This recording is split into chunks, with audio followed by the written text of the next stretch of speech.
По повод илинденските празнувања, архиепископот Охридски Македонски, господин Стефан, заедно со Светиот архиерейски синод, упати послание исполнето со мир, благослов и повик за духовно и национално единство.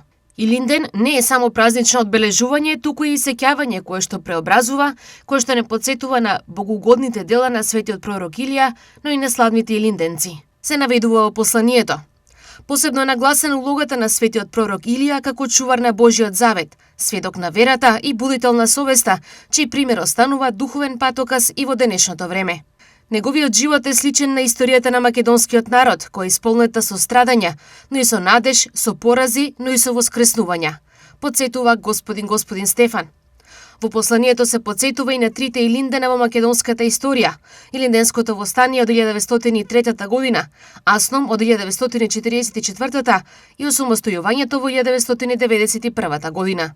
Сите три илиндена не се само датуми, туку се сведоштва дека Македонија постоела и постои и дека живее во срцата на своите чеда. Стои во посланието.